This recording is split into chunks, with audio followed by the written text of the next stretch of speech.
For Xi Jinping, when the party persecuted him, it didn't turn him away from the party. It raised a question for him, which was, how do I win back the party's trust? How do I show that precisely because I am going through this torment, I am even more dedicated than other people who didn't have to go through that? That also raises a question for young people in China today, which is, if you want them to eat bitterness, how do you do that without turning them away from the cause entirely? And that is a question that Xi Jinping thinks about all the time. Some may wonder why Xi Jinping would remain so devoted to an organization that severely persecuted his own father. But perhaps the better question is, how could Jinping betray the party for which his father sacrificed so much?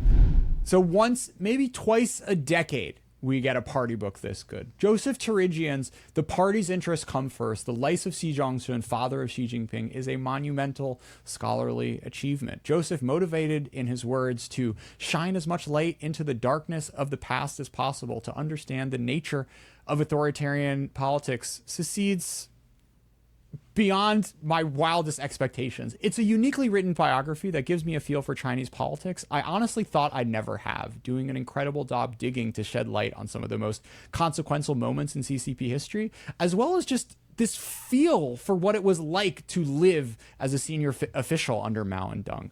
Reading it was a powerful experience at an intellectual and a human level, and I am really grateful that I have the opportunity to do this show. Co-hosting with me today, John Sine, former China Talk intern. Joseph, welcome back to China Talk, and congratulations. Thanks. You're making me blush here, Jordan. Joseph, how do you define the purpose of this book? So I'd say there are three purposes. One is there is an inherent value, inherent meaning in going to the past and telling these people's lives, especially because they suffered so much. The second is to help people understand authoritarian politics, how the party works, in a way that gives us an insight into how Xi Jinping operates. And the third is to facilitate people to draw their own meaning. So one of the themes that emerges from the book is how much suffering people in the party experienced and how they brought different meaning to it. So the party imposes one interpretation on the past, but what I wanted to do with my book is facilitate multiple different interpretations for the people who wanted to read it closely. Generally, when people read biographies of major political figures, there is this kind of, I think, bias in the authors to tie bows around the narrative and to make some overwhelming moral judgment about whether their decisions were sort of right or wrong, and whether this person was like morally upright or morally lacking in how they behaved and their impact on the world. You know, one of the remarkable things that you do in this book is, I don't know, kind of stop before going there. So this man whose life was incredibly gray and complex and shaded from a lot of different dimensions could have been lended to it, and sort of party narratives and sort of liberal outside reformers have projected their meanings onto them. But, you know, as you were going through his life and trying to portray it to distill what you learned and discovered to your audience, how did you think about, you know, what your role as the author was and where you did and didn't want to go?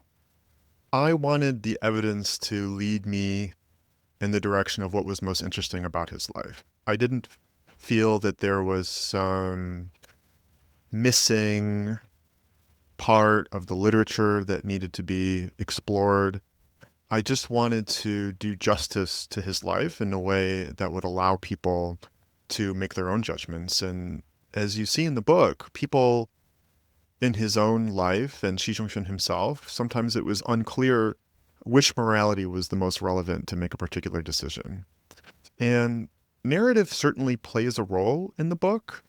I wanted to make people feel just how dramatic and exciting and electric it was to be a member of this organization, especially in the times and places where Xi Jinping found himself. And I wanted people to draw broader lessons about how the party worked, but I also didn't want to allow the need for it all to come together or for there to be a single argument to do violence to the evidence. As I said before, I wanted people to be able to draw their own conclusions about the meaning of his life. Now, certainly, I needed to bring an interpretive lens, I needed to bring my own analysis because facts don't speak for themselves. So even choosing which evidence to include the book required some level of reflection and thought. And in some ways, a lot of the conclusions are obvious, but I don't spell them out because they're so obvious. And I think by allowing people to think about what are the most striking parts of his life on their own is a better approach. So before we get too meta, I think it's important to ground folks. Generally, when you read political biographies, it's about the number one. Maybe it's about the number two. Xi, though he was not quite at that level, lived one of the most incredible lives I've ever, engaged with in book format. So Joseph, let's do a 4 or 5 minute, like a bare bones arc of this man and what he experienced and saw. So he grew up in Shanxi province, which was a very interesting place because his home village was near Xi'an, which is where the first unified state was forged by Qin Shi Huang, and dynasties had ruled from there for millennia. But when he was born, 2 years after the Qin collapsed, it had fallen into years of banditry and war and famine and poverty. So it was a place of extremes. And he's trying to figure out a way to address these wrenching problems that are facing society: feudalism, imperialist encroachment.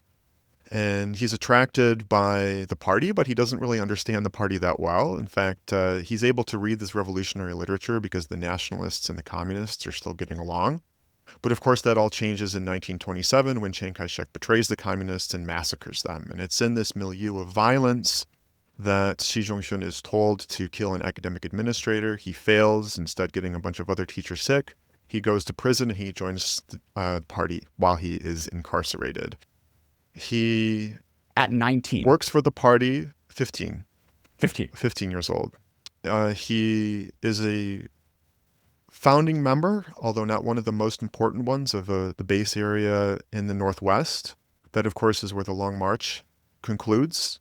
And so if it wasn't for that base area there, Mao Zedong and the other members of the central leadership would have needed to move even farther away from the interior of the Han areas. He works in these very interesting places on the border of the Yan'an base area where he has to think about the United Front, has to think about how to manage the nationalists. So they're not at war with the nationalists, but they're not at peace with the nationalists. So this very complicated liminal world he's found himself in. In the late 1940s, early 1950s, he's head of the Northwest Bureau, which is this giant expanse of Chinese territory that includes not just Han areas, but also Uyghurs and Tibetans and Hui. He's brought to the capital. He works as Minister of Propaganda. He's witness to all of these power struggles. The target of the first great purge of the People's Republic of China is this man named Gao Gang, who is also a Northwesterner, who's quite close to Xi Zhongxun. Xi Jinping works for Zhou Enlai, who of course runs the government at the State Council, the famous premier. Xi Jinping is purged in 1962 because of a novel. He spends 16 years in the political wilderness, facing incarceration, humiliation, exile. When he goes back to work, it's the Guangdong province, where the failures of the revolution are perhaps the most obvious because tens of thousands of people are fleeing from the communist mainland to capitalist Hong Kong. He is seeing with his own eyes just how developed things are right across the river. Then he goes back to Beijing to work on the secretariat. He manages its daily affairs. He's sort of the right-hand man to Hu Yaobang, the general secretary of the party. And he has a very interesting set of tasks. He spends about 70% of his time on the United Front, so he's returning to ethnic politics. But he is also someone looking at Beijing's relations with foreign leftist, revolutionary, and communist parties. He's witnessing this difficult relationship between Hu Yaobang and Deng Xiaoping that mimicked in very interesting ways Zhou Enlai's relationship with Mao Zedong. It all comes together in June of 1989 when Xi Jinping is faced with the question of how he's going to react to these student protests. Ultimately, he goes along with the crackdown, even though it seems like he had very intense doubts and skepticism about using violence to resolve the crisis.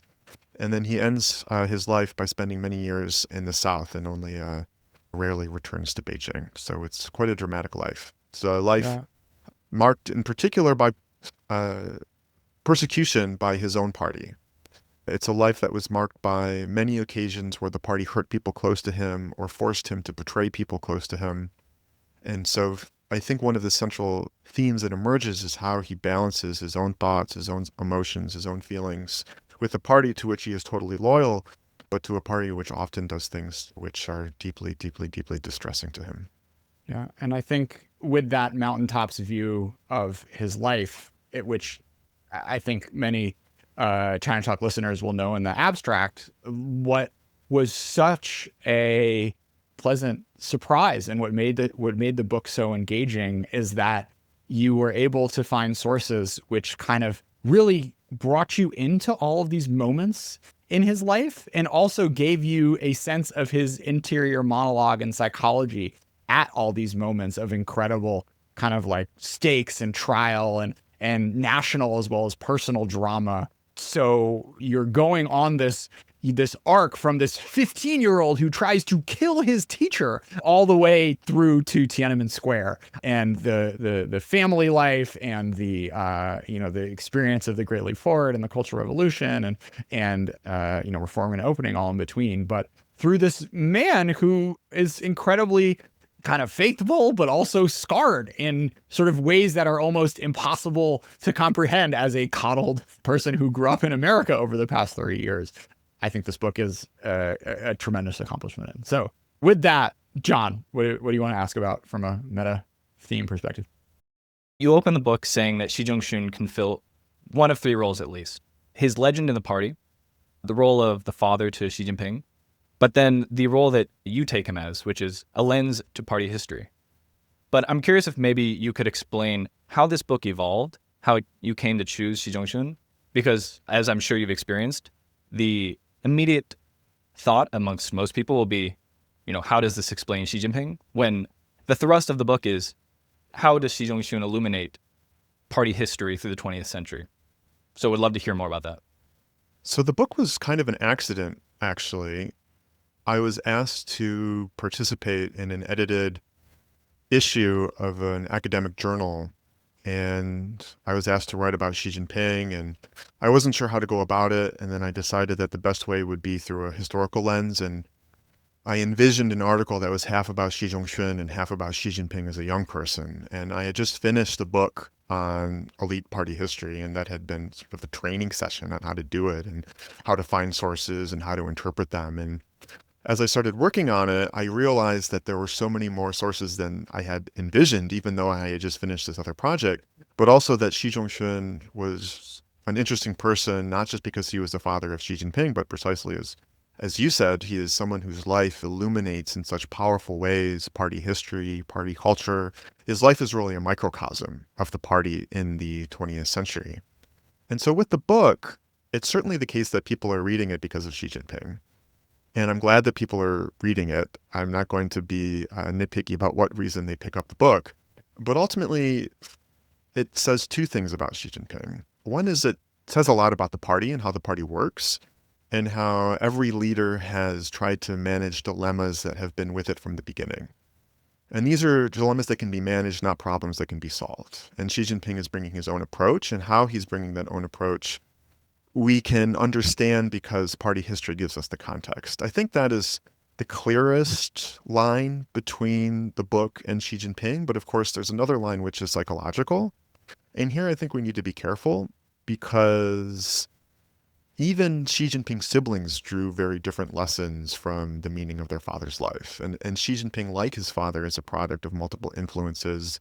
He's someone who changes his mind. He's someone who reacts often to the peculiarities of a situation as opposed to some dogmatic worldview that always makes him do the same thing. So I hope that my book is one tool in a box of tools that will be useful as we think about contemporary China. I didn't write the book so that people will know what he's going to do during the Terrafor, although these Taiwanese talk show hosts quite loudly thought that my book might be relevant in that regard.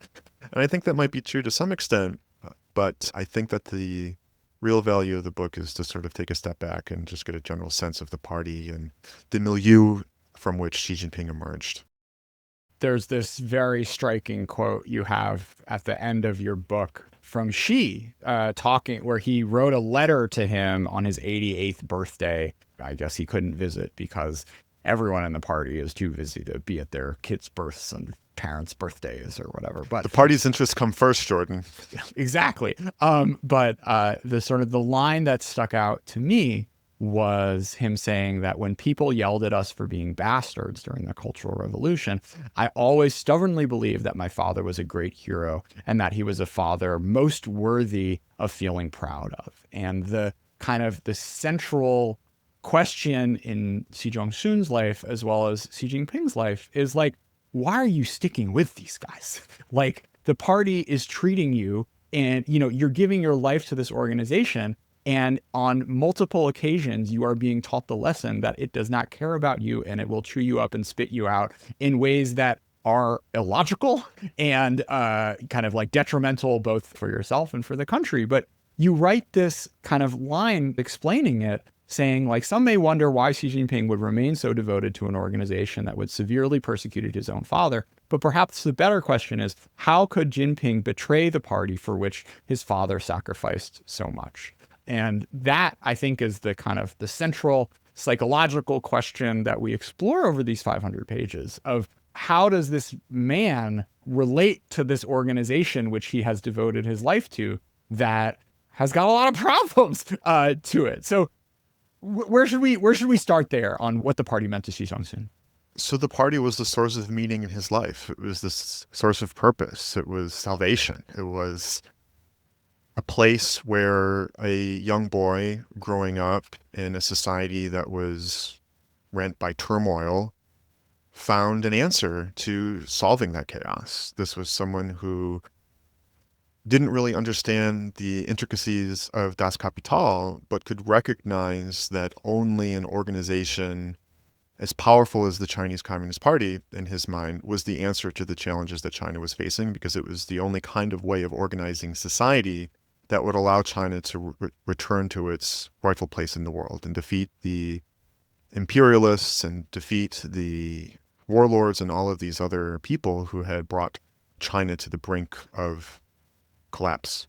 And so part of it is sometimes when you join an organization like this, you don't always fully understand what it's going to be, but once you're in it, it also changes you. So you understand the principle of the organization, but then the organization has all of these methods for changing your very soul. And that's not the language that I'm using. It's the language that the communists used.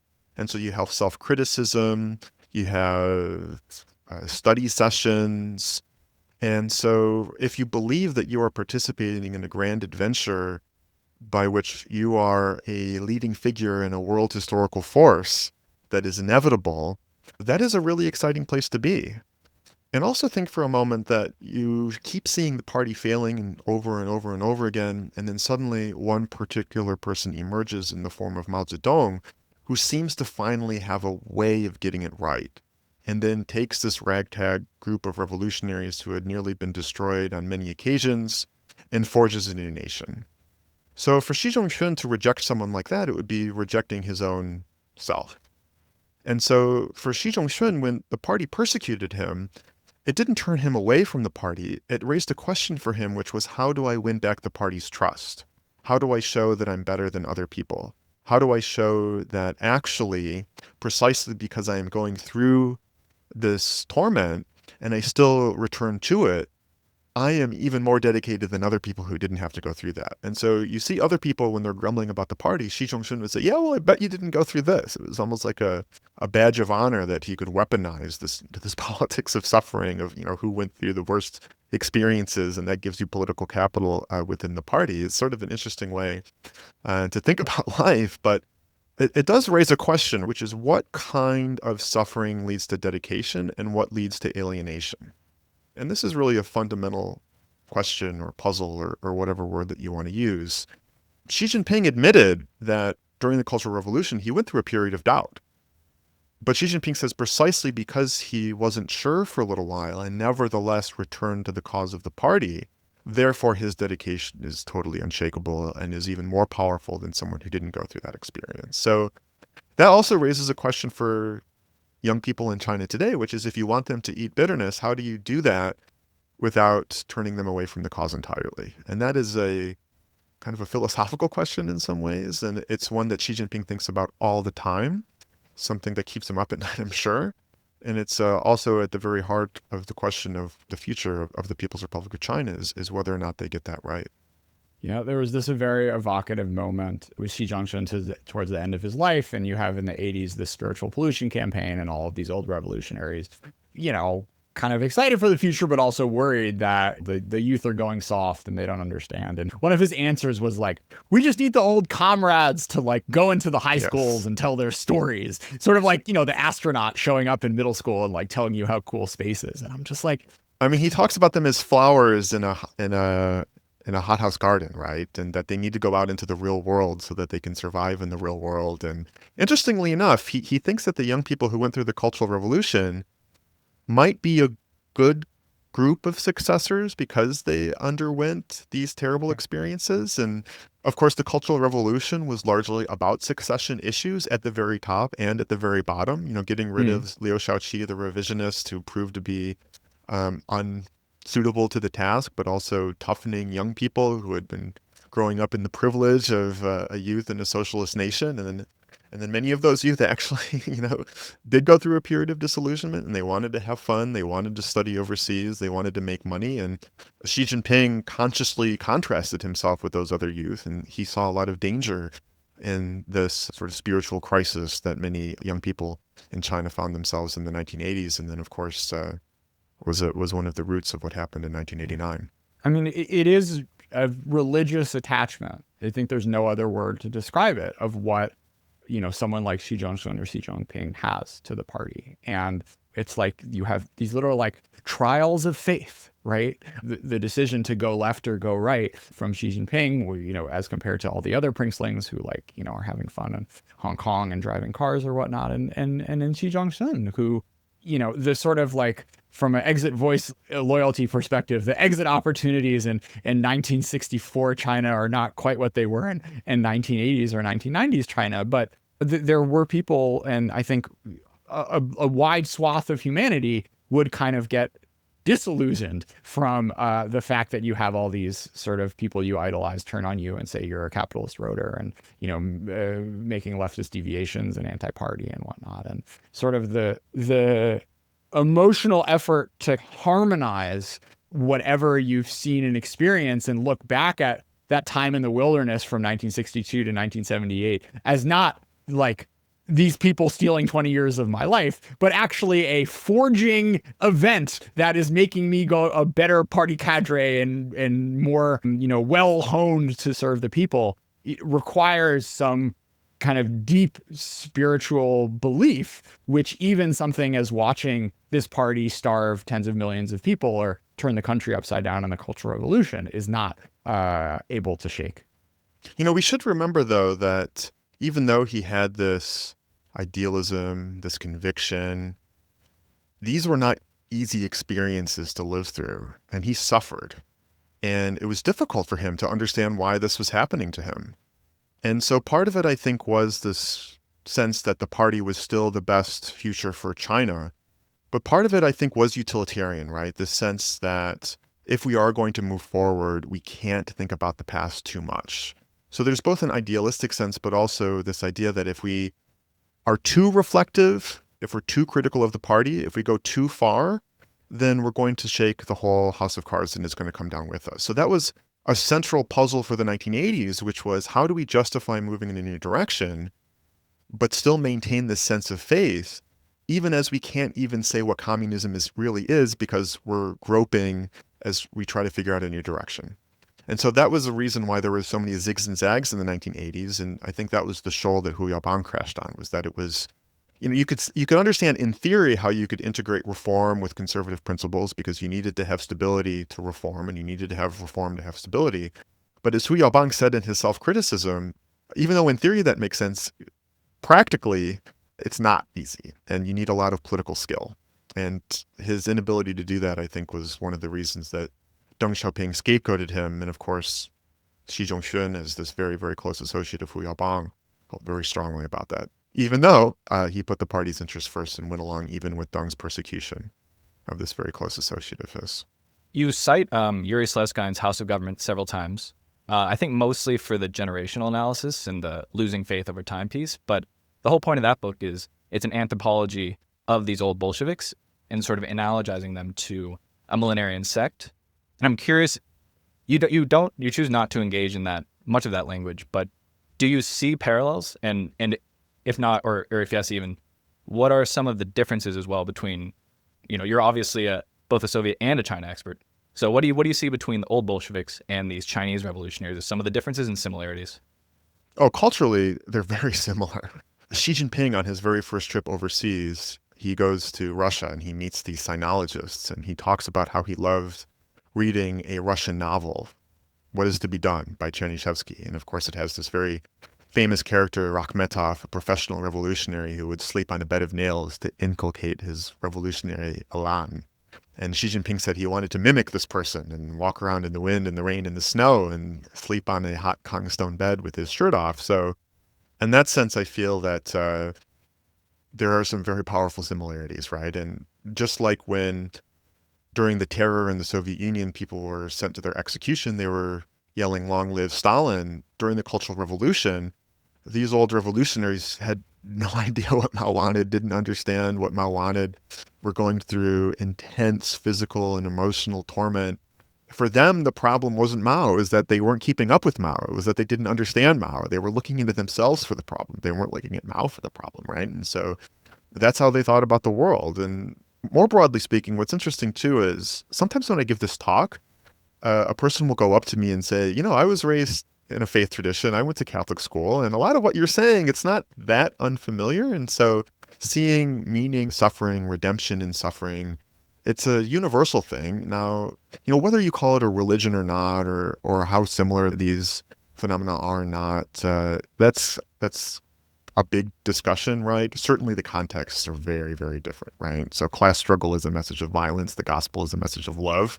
And the gospel is also a message of individual conscience, and the party is a message of your conscience being the party's conscience. So I don't want to essentialize similarities or differences, but at the very least, even though many of the themes that we're discussing today seem very foreign and exotic to us, I think with radical empathy, it's not impossible to understand these lives, and we should try to understand these lives. And we should never underestimate how hard it is. We should never think that it's easy to appreciate how culturally dissimilar or unique these situations can be, but nevertheless, we're all part of the human condition. I also think sort of one level down at a tactical level, you see a lot of parallels in the sort of moves that the church uses and the moves that the party uses. I mean, this whole confession, self-criticism thing, which is like a central part of these guys' lives, is this introspection and these like doctrinal fights of like who has the right line and, are we doing this right? And the importance of words, I think, is just a really remarkable thing of like, they're arguing about phrases and spending days and days and days trying to sort of like get the idea right, which I think is something which is really important for religion and not really important for a lot of other parts of life. But, it was literally life and death for these folks a lot of times. Well, that's one of the other ironies of this book, is that one of the communities in China that Xi Zhongxun was tasked with managing in the 1950s and then again in the 1980s were Catholics. And he sees Catholics as kind of the biggest problem for the party, right? Partly because they are in communion with the Pope, and Xi Jinping sees the Pope as a tool of imperialism. But they're also hierarchical. They're also very motivated. They're also very idealistic. They also have these texts that need to be interpreted. There has to be discernment. And so it's not surprising that they have a very interesting collision both in the 50s and the 1980s, so that people can read about in the book. But the Catholics figured out succession in a way that maybe the party hasn't. But I guess you had a little anti-pope arc back in the days. I don't know. John. Let's talk about the art and science of putting together a book like this, because I think a lot of people have a perception, maybe a misperception, that the regime today is hiding everything. Even if you go to the government sources, sanctioned sources, you can't really rely on them. But when you have the background that you do, there are things that you can pull for them, and you can triangulate something. I think you call this, you might call it a mosaic, which I would love for you to elaborate on. But there are about 2,000 sources, and I know that are endnotes in this book, and I know that you've probably had to cut quite a bit. I had to cut a lot. Can you speak on the art and the science behind putting this together? Well, it wasn't easy. So we've talked a lot about ideals and conviction, and for Xi Jinping to achieve that, you need to have a single view of history. And so Xi Jinping was a surprise to a lot of people, but one of the first signs that he wasn't going to be a reformer like people thought his father was when he gave the speech about the collapse of the Soviet Union. And he said one of the reasons they collapsed is they lost control of their history and nobody took it seriously anymore. And so if you want people to think that the party is an inevitability, that it just goes from one triumph to another, the more you talk about its dark past, the more dangerous that is for party rule. And so he has this term of historical nihilism that he uses to describe people who talk about the party's mistakes too much. And so for someone with that view to write about their father is certainly something that is challenging. And so I don't want to say that this is the final verdict on Xi Zhongxun's life. It really is just the latest draft. And whether or not it's a meaningful draft has to do with whether or not there are enough news sources since the last person took a look and whether or not you're doing enough justice to the sources that are available. And so the question becomes, well, what are those sources? Well, I don't really think in terms of good and bad evidence. I think in terms of getting as much evidence as possible and then parsing it and then using it in different ways as that piece of evidence demands. So you can't just go to one archive and collect the materials and then write it up. You really need to have a detective sensibility. You need to be sensitive to possibility and not limitation. You need to have a capacity for tedium, right? So there's this expression, eating sawdust, that China hands have used, where you need to eat a lot to get any protein. So I'd probably say like 99.99999% of everything I read is totally useless. But when I do find something that is really useful, it's very, very exciting, right? So I was able to get some primary sources, of course. So a lot of documents or internally circulated material for a variety of reasons has become available at U.S. institutions, as you saw in the book. There were some very interesting document collections published also in Hong Kong, as well as memoirs and party history written by insiders who had access to a lot of evidence. I did a lot of interviews for the book. There was a lot of material published in the mainland that I used. So there were these party history journals that were really pushing the envelope for a very long time that included subjects that were very sensitive, the Cultural Revolution, the Great Leap Forward. I used official sources as well, and that might strike people as surprising, but they are absolutely essential, right? And so there are cases where they change the literal words that people said, but they're quite rare. More often, the problems are what they don't include. But what that means is what they do include, at the very least, you can treat it as a hypothesis for what happened, and then you look for other sources to back it up. It sensitizes you to things you might want to look at. Or you use this phrase mosaic theory. They put a piece of evidence in there that they don't know what I can do with it because I have all of these other pieces of material. And then the other thing I did is I made a list of every time Xi Jinping met with a foreigner. And then I went to speak to that foreigner, or I went to their archives, which are open. And so that allowed me to tell a story, not just about Beijing's relations with global communism, which I think is a very meaningful part of the book, a very significant part of the book, but even to get his understanding of Tibet, right? So I interviewed the Dalai Lama. I was able to get these Tibetan language transcripts of negotiations between Dharamsala and Xi Zhongxun in Beijing, and have them translated into English so I could use them in the book. So I think that if we are taking these issues, these questions, these subjects with the seriousness they deserve, and because in a way it is a matter of life and death, right? I mean, people are dying and we're writing about why these people are dying. So we should feel a sense of moral obligation to do everything we can to get these stories right.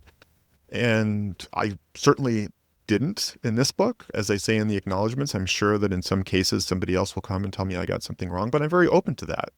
And I hope people will tell me. And I'm hoping my book will lead to further questions and other avenues for research, because the world files its information very miscellaneously, which means that people may figure out that there was something I didn't look at because I didn't think of it. If there weren't so many people who knew what I was working on, who said, oh, by the way, I stumbled onto this.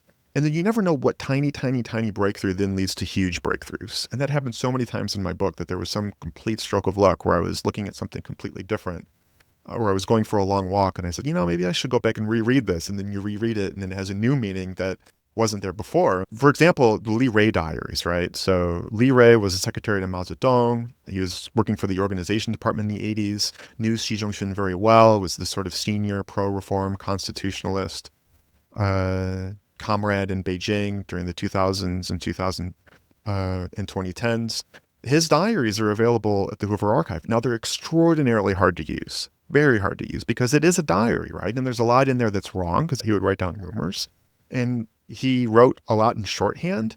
And a lot of the shorthand, I didn't understand it at all the first time I read it. But when you read other stuff, you go back, even if it's just like a few characters, suddenly it has this huge meaning that was totally invisible to you the first time that you looked at it. So, For instance?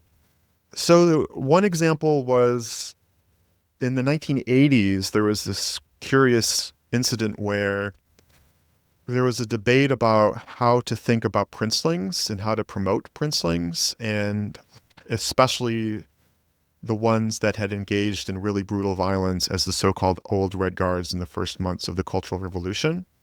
And so somebody wrote a letter, and it was immediately approved by Chunyun.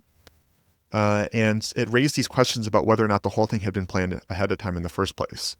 And so I saw the names had been mentioned in a conversation between Xi Jinping and Li Rui, and I wasn't quite sure what that was all about. But I read a memoir written by the person who knew about this letter, and I knew the background. And then suddenly, because I knew that background, this very brief discussion between Xi Jinping and Li Rui that Li Rui didn't include a lot of information about because it was his own diaries, suddenly I knew what Xi Jinping thought about this very interesting moment. So that would be one example. And I think kind of that is just a tiny window into the amount of work that went into this book, because, and why I agree with what John said earlier, because you have that moment, but you actually have a 90-year life, and which on every single page, you can just feel the amount of sawdust that you chewed through, Joseph, and to kind of be able to synthesize that for 1920s, like rural Shanxi, like kids. Yeah, each chapter has its own ecology of sources too, right? I relied so heavily on histories written by Chinese scholars. And so their work that was published in the mainland, but also in Hong Kong, especially because for his family life, right? Inevitably, you need to rely a lot on their own commemorative essays that they've written, like the children about their father. Yeah. And you need to take it seriously, but one way of figuring out how to take it seriously is to have a sense for that scene. So what was it like to grow up in Beijing in the 1950s? What was it like to go to that particular school? So often what I would do is I wouldn't do research on Xi Jinping. I wouldn't do research on Xi Zhongxun. I would say, okay, so Xi Jinping went to the August 1 middle school. What are all of the books I can find about the August 1 middle school? Or Xi Zhongxun was exiled to this factory in Luoyang. What are all of the histories I can find about this factory? You know, that kind of thing, right? And his name may or may not appear, but at the very least, you can figure out what happened to him while he was there and what he would have experienced, even if we can't say exactly what he did or what he thought about it. Yeah, and those the two you actually mentioned were some of the, you know, people are going to flip ahead and read to the Tiananmen chapter first or whatever, but like I thought those moments was when I appreciated the scholarship the most, because it was, you know, it's some like Robert Caro shit of, I mean, you know, you're not literally getting a job in a factory in Luoyang, but we're doing the best we can in such a condensed way too, of just in a few paragraphs, kind of like giving you a sense of what this world was like. It's funny you mentioned that. So Robert Caro obviously is my idol, and I think his book on how to do research is, you know, maybe the best book on how to do research ever. The only other most useful thing I can recommend people do who want to figure out how to be good researchers are watching old Gordon Liu kung fu movies like Shaolin Master Killer or Fist of the White Lotus, because those training sequences actually I think are a great way to think about learning how to do research. But, you know, Robert Caro, he writes about how he's trying to understand LBJ and he feels like he's just not getting close, right? And so he tells his wife that they're moving to the hill country in Texas. And it's only then when he sees just how hard it is that he feels that he understands who LBJ became, because he sees the poverty, the difficulty of life. And I thought to myself, how different would my book have been if I lived in Shanxi for 2 or 3 years, right? And so those are the kind of regrets that you think about, and you can only write the book that's available with the sources that you have, but it does make you wonder. It does make you wonder. Well, maybe this is a good jumping off point to actually get into chronology of the book, because the first question I would have for you is, how do you advise people to get into the mind space of someone like Xi Zhongxun, who was born in 1913 in this place of just, from a modern mind, at least in a modern developed country, unimaginable suffering, death, battle, tragedy. It's hard to explain. I think you, of all people, might be uniquely placed because you spent so much time reading really dark literature, I would imagine, when you are reading stuff from the Soviet archives or what people have written. I mean, Solzhenitsyn is obviously the most famous. But and you start off the book with, as we mentioned, a case of Xi Jinping attempting to murder a teacher at the age of 14, which I think is a device to help us get in the mindset that this is actually not a particularly strange occurrence. There are people dying and being killed at all ages at this point. How do you advise us to sort of get into the mindset of Xi Jinping when he's growing up? Yeah, one of the regrets I have about this book is that sometimes people will take the most salacious moments, like the one that you just described, and say, wow. But you do need to put it into a context, right? And again, I'm not saying that by understanding him, we should forgive him. But what I am saying is understand the kind of conditions that leads to this kind of behavior, and then write a book like this to facilitate people's judgment that have to do partly with people, but also to understand the system, because it's really the system that helps explain these behaviors. My book is as much as about the party as it is about Xi Jinping. Sometimes people like to think about the party as being inhabited by good guys and bad guys. And it's much more complicated than that, because they're all part of a system, and they're all trying to figure out what they can do in limited situations. And this is, I think, something that needs to be intuited when we figure out who these people were and what they were all about. So you're right. When Xi Jinping was 15 years old and he tried to kill this academic administrator, it was a milieu of violence, and it was the nationalists killing many, many, many of his comrades. And it was an act of desperation. It was an act of a frightened young person who took a step that was a huge failure, that was not something that would, even had succeeded, would really have improved the party's position. It was something that not only didn't get the academic administrator killed, but got him and a whole bunch of other people arrested, right? So this is the other thing that Xi Jinping kept facing over and over again throughout his life, which is you need to have a lot of zeal. You need to be fearless. But if you have too much zeal and you're too fearless, you can take actions that go too far and trigger a backlash. And often the backlash leads you into a situation that's much, much, much worse. But then if you're not aggressive enough, other people will accuse you of being a rightist. So what the hell is a rightist? Well, a rightist is somebody who is an opportunist and is too frightened and isn't daring to use violence and risk to move the revolutionary agenda ahead. But then again, there is a famous communist text called Leftism, an Infantile Disease. They also recognize that if you're too radical, you're going to get yourself killed.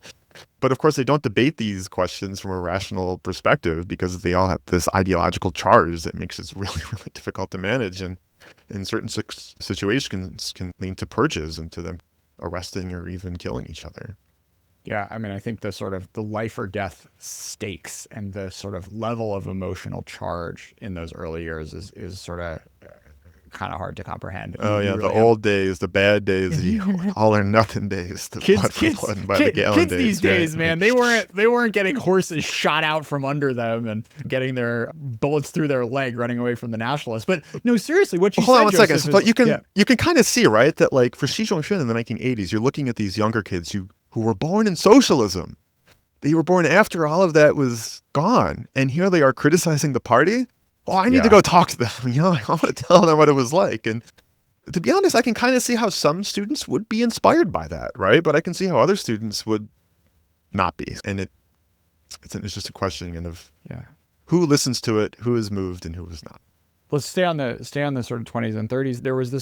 There was this one guy who was like accused of, I forget, something bad. And he was like, look, I'm going to show you just how committed to the party I am. And he was like reckless in battle and got shot and died. And that tension of like, if you are redder and red, you will literally end up being killed.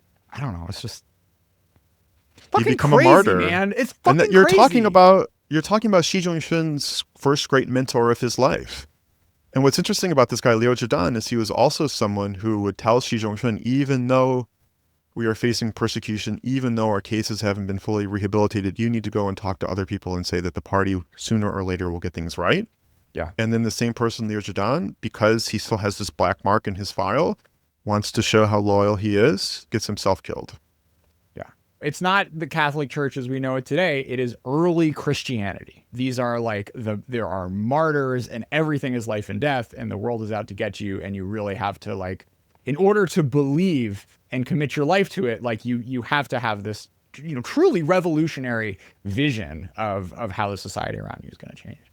And when you see people around you getting killed for the reasons you've described, once the regime is established, you can see how you would want to do everything possible to make sure that the regime persists not only while you're alive, but decades, even centuries into the future, which is another interesting thing about Xi Jinping's life, is he thinks about that a lot. He ruminates about this a lot. Like, how do we make sure that the party is able to survive, not just me, but deep into the future, which makes the fact that his son is now the leader of the country so interesting.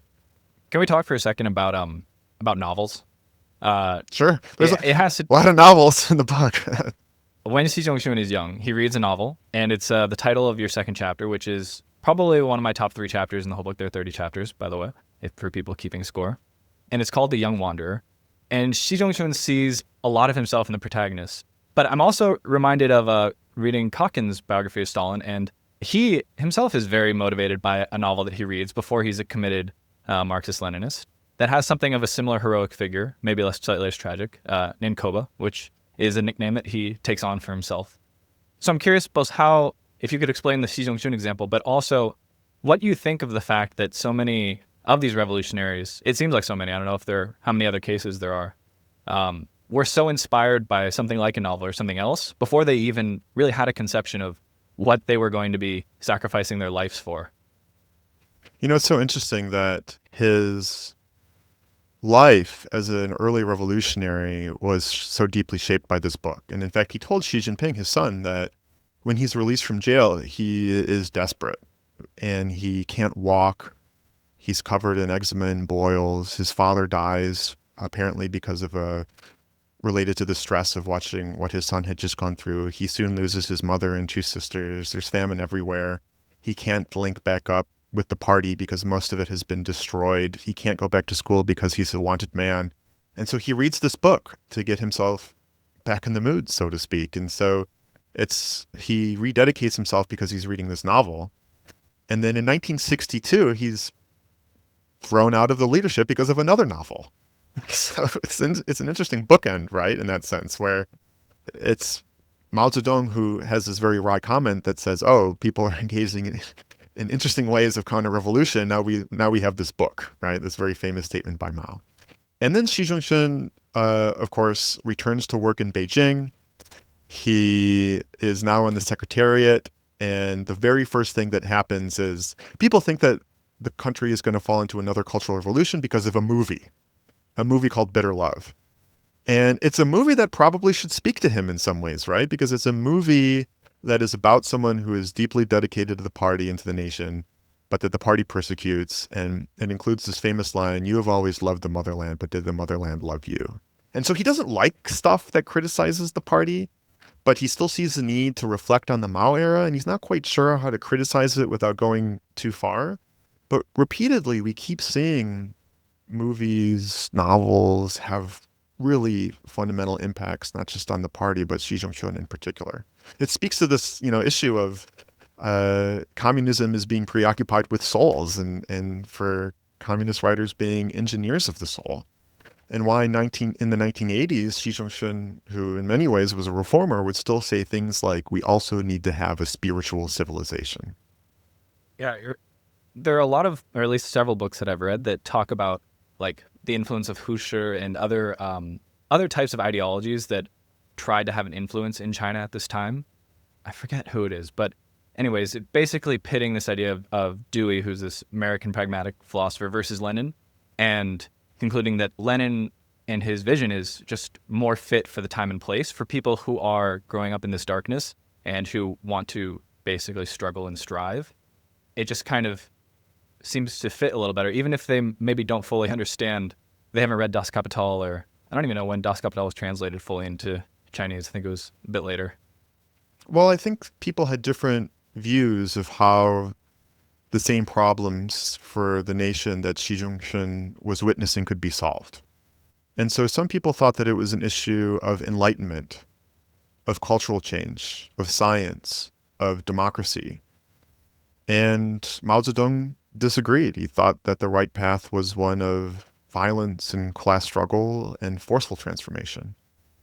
And in the 1980s, there was reflection on this, how there had been these two different paths and how the May 4th movement represented one thing and the Yan'an rectification represented something quite different. And of course, the Yan'an rectification, as I write about in my book, was about solving this really interesting problem, which was you had all of these young people who had hero complexes, who were young and entitled and spoiled, but nevertheless wanted to save the nation. So they go to Yan'an and they recognize that they need to become good party soldiers, but it's really hard for them to turn into a party soldier. And it's a wrenching experience. It's a traumatic experience. But when they come out on the other side through this process of struggle sessions and self-reflection, they feel like they're a completely new human being and often feel euphoria because of it. So the book is a lens onto the party through Xi Jinping, but for the first 20 or so years of Xi Jinping's life, the party center has not yet coagulated, let's say, in Shanxi and Yan'an. So there is this sort of question that I have of, you're telling the story and you rely quite a bit on this really good book by Joseph Escherich, I think, Accidental Holy Land. How do you think about this, how representative this experience is in Shanxi for these first 20 years of establishing the base area there? Because you have Mao, his base area in Jiangxi, some other base areas that I don't remember. But like, how do you think about what's happening off screen as well? So the Northwesterners had great pride in the fact that almost all of the base areas had been destroyed except for theirs. And so you have this interesting question. I've talked about how Xi Jinping was incarcerated in 1935 while his fellow communists. Well, he was in prison when Mao showed up. And Mao didn't release them immediately, and Mao actually wasn't the primary person involved in investigating. But it's certainly the case that if that base area wasn't there, it would have been a huge problem. And in fact, Mao didn't even know it was there. The party center learned about the existence of this base area because of a newspaper in some dusty town that was quite isolated. And so they went and they showed up. But it raises this interesting question, right, of who saved whom? Did the party center save the Northwesterners, or did the Northwesterners save the party? So that, I think, was unique. Another is there was a lot of infighting in all of these base areas that was quite severe. And so there were a lot of grudges and antagonisms, but it was especially bad in Shanxi for a variety of reasons. There wasn't a clear leader who emerged from it. So one was a person that I named already, Liu Zhidan, and he was killed for reasons we've already discussed. Even before him, there was another very prominent leader, Xie Zhichang, who was also killed. And so they weren't really represented by a single figure who could command the loyalty and affection of the entire group. And so when Mao is in Yan'an, he needs to figure out a representative who can speak essentially for the Northwesterners group, and whose promotion can be a sign to the Northwesterners that they're taken seriously. And he picks Gao Gang. And a lot of people don't like Gao Gang. In fact, they hate him. So it left behind the potential for all of these struggles that would emerge in subsequent years and would continue to affect Xi Jinping's life for decades. I was just in Yuejin in Jiangxi, which some people may know as the setting off point for the Long March. Is also the capital of the base area there. And when you're there, you see that the whole thing is covered in Mao. He has little wax statues of him like standing and giving speeches. But to the best I understand the history, he actually was marginalized for most of the period there. When the Central Committee moved down there, I think after 31. And I had a friend who I was talking with recently. He went to Yan'an to go to the museum there to see what role does Xi Jinping play. How is he memorialized in that museum? And his view was actually the same that I had when I went there, which is it's sort of right size, which is, I think, pretty small. But I'm curious how you would right size it, especially up to the period before Mao arrives there. How important really was he? So he was a person primarily involved in civilian governance. He was mostly involved in the work of the Soviet. Now, that sounds like it's really important, right? But at this period, what was even more important were the military guys. And so in some cases, these military figures, the ones who were actually commanding soldiers, looked down on the civilians, and Xi Jinping was considered as such. And so when Liu Zhidan, who was, the commander of these forces, would interact with Xi Jinping and show deference to Xi as someone who was, working for these civilian government structures, Xi Jinping was quite struck by that. And so after the party center arrives, Xi Jinping is sent to some real backwaters, some really dangerous backwaters. And it's only gradually as the party continues to review this persecution in 1935 that Xi Jinping is put into even more important positions. But what's striking is that by the 7th Party Congress in 1945, Xi Jinping is the youngest candidate member to the Central Committee. So he benefits, I think, from the rise of Gaogang, because they were on the right side of history now, according to the view of the past that Mao was imposing on the party. But you're right. I wouldn't put him as one of the leading figures of this group of individuals who helped establish the base area. And so that also, I think, was important for Xi Jinping, because later on, when he was seen as an informal leader of Northwesterners within the leadership, he wasn't so dominant over the rest of them as figures from other mountaintops were seen as a very clear standard bearer who had a lot more prestige and status.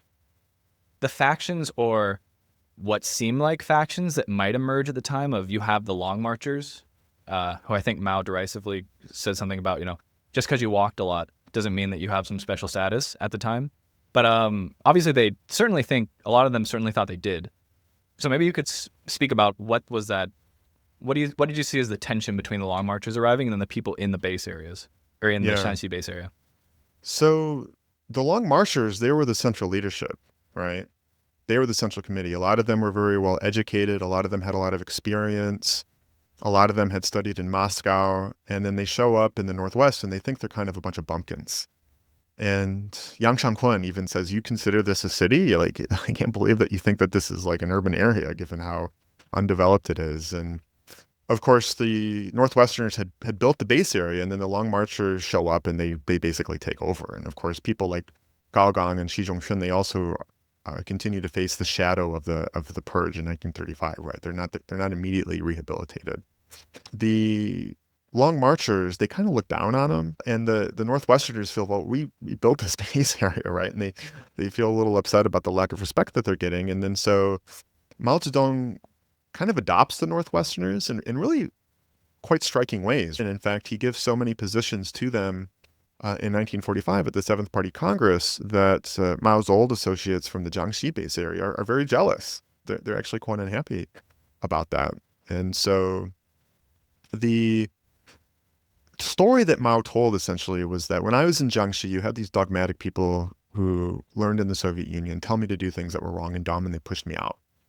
And then he says that's basically what happened in 1935 when people like Gaogang and Xi Jinping were persecuted. It was because they were doing good, real, cynicized revolution, and they were persecuted by people who had no idea what they were doing. And so for Gaogang and Xi Jinping, that must have just been thrilling, right? Because here is Mao saying all of these flattering things about the Northwesterners. He's saying that their historical experiences mimic theirs. He's promoting them rapidly at the expense of his old associates. And then something interesting happens. In the early years of the 1950s, Mao Zedong starts complaining about Liu Shaoqi. And he talks to Gaogang, and Gaogang has this antagonism against party cadres who had spent most of their time in the white areas, meaning the cities, doing underground work, because he didn't understand why they had all these cushy positions when it was the red areas, meaning the base areas, that had done the bulk of work during the revolution. And he also thinks that the Northwesterners need more respect as reflected through official party history. Like he's motivated by this question of how the party is evaluating their contribution to the revolution.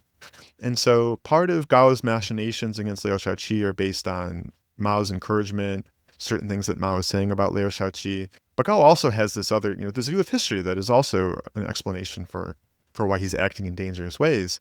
And Xi Jinping is much more cautious, and he says, they're not going to respect us because we're not long marchers. We don't have that credibility. We don't have that status and prestige. And so Xi Jinping felt that people like Deng Xiaoping, who was a long marcher, who knew Mao for a long time, that he and Gao needed to be careful of people like that, right? And ultimately, is Deng Xiaoping, of course, who betrayed Gao Gang and went to Mao and signaled Gao's defeat. We have this elite drama as well as some human drama, and there's love, there's death. What's his relationship to his parents and his first wife? So Xi Jinping's parents die when he's quite young, 15, 16 years old. So he becomes an orphan for a little while. After he's released from prison, he has to take care of his entire family. And then he leaves them to join the revolution, which led an uncle to an unflattering comment about that. And he actually, on one occasion, refers to the party as mother.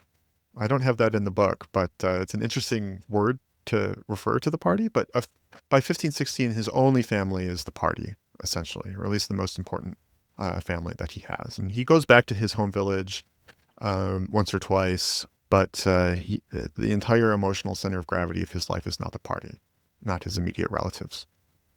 And his first wife is a very interesting figure. She's someone who comes from a revolutionary family. She's very peasant. She is someone who is doing a lot of work trying to explain to women why the revolution is something that they need to take seriously, why they shouldn't be frightened by the revolution. And she gets pregnant several times, but she is someone who didn't join the revolution to get pregnant. She joined the revolution to make revolution. And it's that tension that apparently is what led to a break between the two of them. Can also, just to pause on his first wife for a second, one of the things that stuck with me the most from your book, just almost haunting, it was a one sentence line about her first husband who was killed and beheaded, and she had to go get his body, which was severed from the head, and bury him. And she was 18 at the time. I just think people should sit with that for a second to imagine what kind of, normal setting this was where this woman has to endure that. Mm-hmm. Mm-hmm. Yeah. Yeah, she's also interesting because she went on to have a career that was pretty good for a very male-dominated institution like the Chinese Communist Party. She became a powerful individual in Shanxi in subsequent decades. And despite this very grown-up tragedy that she suffers at 18, it's a very strange description that you offer, which I presume is completely factual, of the way in which Xi Zhongxun courts her. Stories in the book are kind of fun, are kind of remarkable, They're right? so and strange, kind of frightening and sad at the same time. Yeah. Yeah, I don't know if you want to give that story, because it has all these elements of, they're 20, so adolescence, but also like patriarchal, but also a little bit progressive in some weird way. I don't know.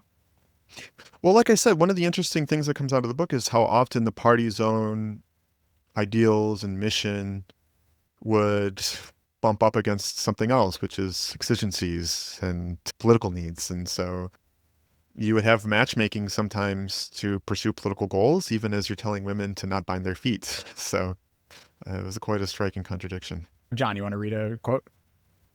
I have off the top of my head, Xi Zhongxun in this group basically show up, and they all start pointing to Xi Zhongxun, and they say, "This is the guy, this is the guy."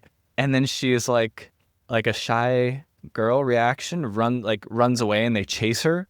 And maybe you could pick it up from there. How that eventually ends rather swiftly in their marriage.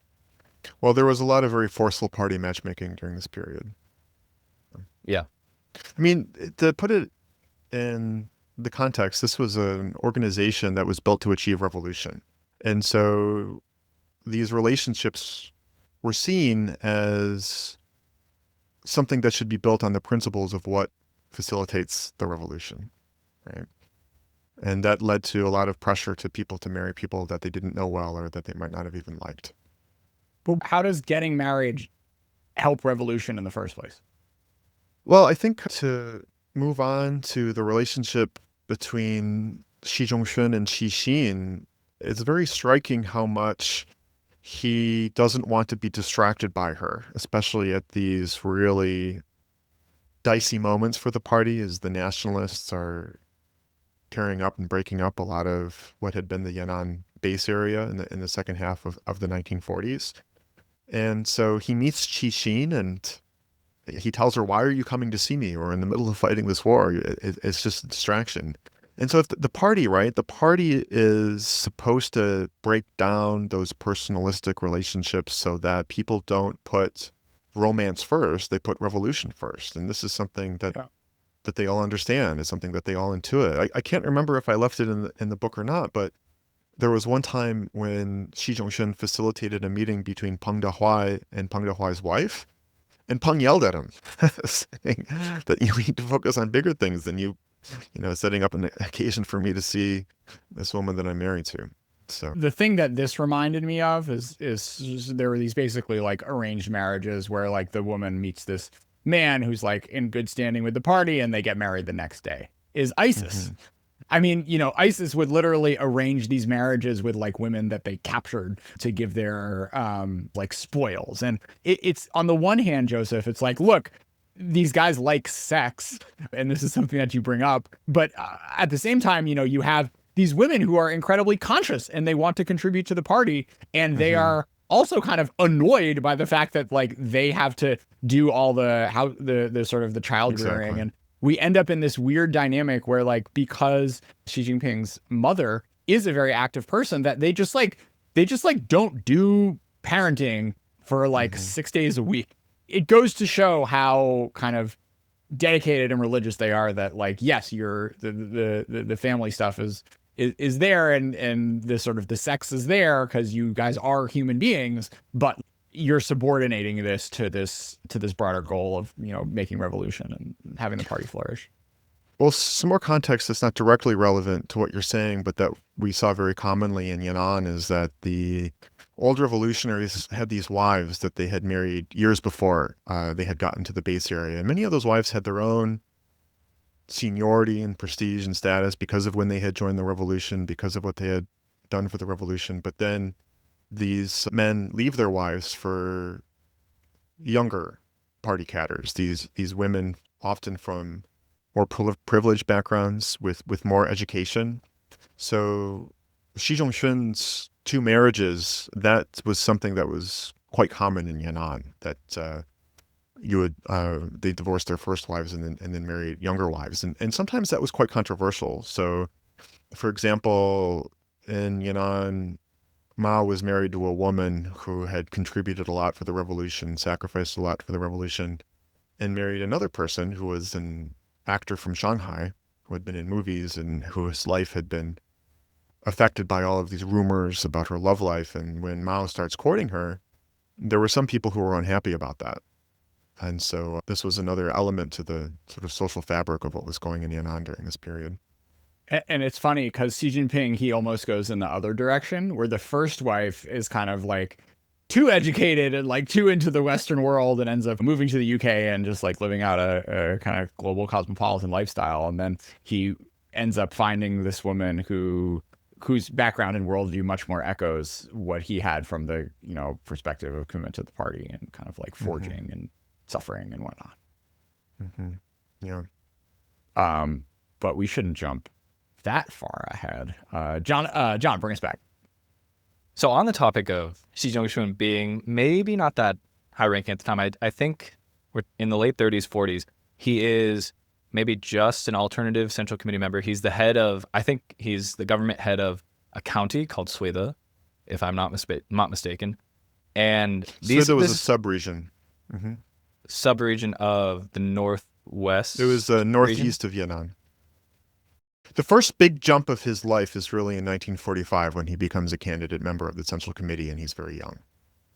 And then the next huge jump is when he becomes head of the Northwest Bureau that same year, of course, Peng Dehuai, right, was and He Long are also very important figures in the Northwest. But for someone that young to have a position that weighty is one of the more striking parts of his story. He repeatedly is the youngest person in these very delicate positions. He keeps winning over older people to support him. He has this habit of collecting big brothers. That's something that marked his life. I wanted to talk about the Sueda period when he was, because you're pulling out these tethers of contradictions and tensions that exist within this individual, as opposed to other biographies that maybe have more of a clear arc for narrative reasons. But it's a through line that I think you'll see is he reformer? Is he conservative? These sorts of tensions run through land reform there. They run through political rectification that he goes through. Sometimes he seems to tone it down, but sometimes he also seems to be turning it up, which turning it up just actually means, of course, purging, potentially killing, leading to the deaths of people. So I'm curious how you see that period, if we linger on that, as a harbinger of some of these contradictions. So rectification in 1942, at this period, it's focusing on transformation. It's a lot of education.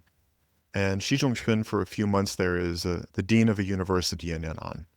And then in 1943, he goes to the Sueda subregion, which you just mentioned. And their rectification turns into something called the Confession Movement, or the Rescue the Fallen campaign.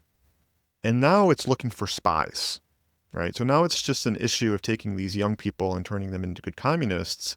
It's finding which ones of them are spies so that they can be rescued. And that requires a whole other new level of investigation, persecution, sometimes even torture. And it completely goes off the rails. So Xi Zhongxun is someone who, as we've said already, has a reputation for being more humane and pro-reform. But the Confession campaign, the Rescue the Fallen campaign, this was really a case of political radicalism that Xi Zhongxun seems to have been pushing. And so we can ask why that was the case.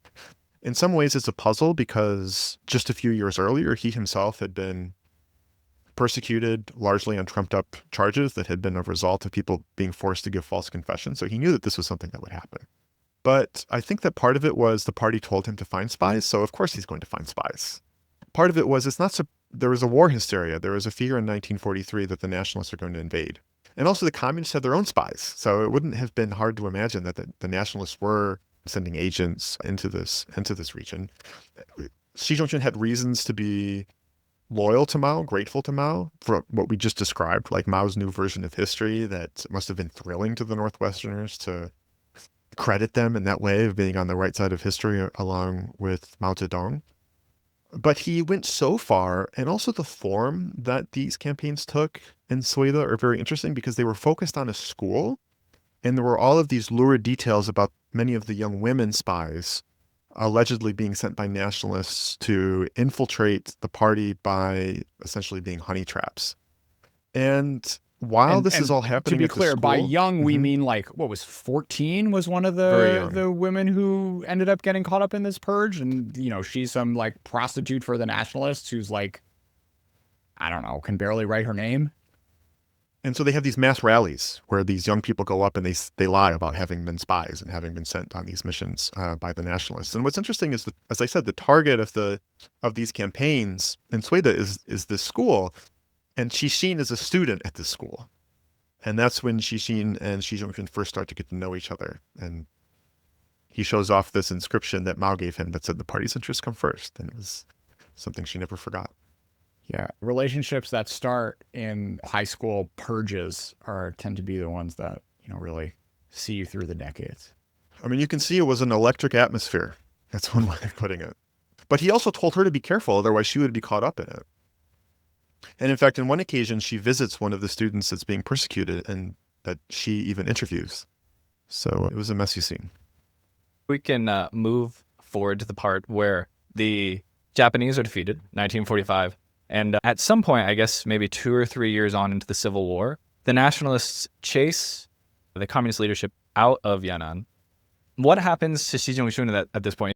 So 1947 is a really interesting moment, right? Because Yan'an had been the communist capital for many years. It was a symbol of the Chinese Communist Party. And then the nationalist General Hu Zongnan attacks. And Xi Jinping is on the front line. He screws up a really key battle.